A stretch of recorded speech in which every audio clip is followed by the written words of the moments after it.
Հարգելի գործընկերներ, խնդրում եմ այս պահին ըմբռնումով մոտենալ, որ շատ տեղեկատվություն, մեծ ծավալով տեղեկատվություն հայտնել չեմ կարող, որովհետև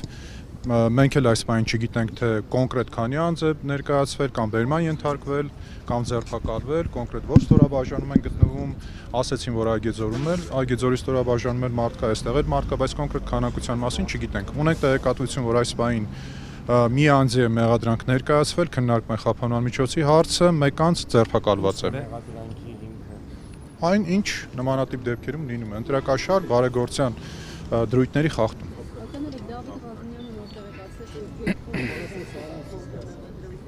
Դե հենց նոր եկա, քննարկում ենք դեռ, մեկի վերաբերյալ ունենք, մյուսի վերաբերյալ հավանաբար արդեն եղել է այս պահին։ Իսկ վերաբերյալ թիվը նույնն է, թե ավելացել է։ Բերման ենթարկվածների թիվը վերջին տվյալներով 15-ն է, այս պահին այլ տեղեկատվություն չունենք, բայց եկեք դա է ուզում ասել, բայց եկեք քննարկենք ընդհանուր իրավիճակը, այն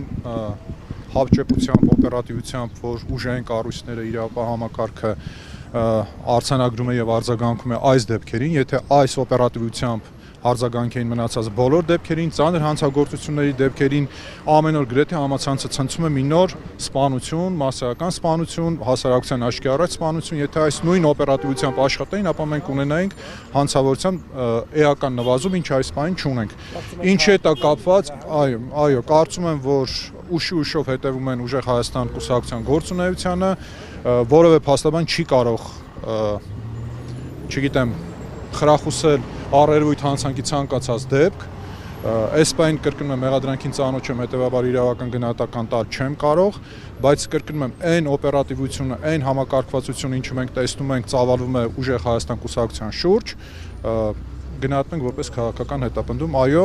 ինչու՞ չէ նաև դրա մասին հնչել են նաև իշխանության թևից հայտարարություններ հետագայում կուսակցության արգելք մասնակցելու ընտրություններին։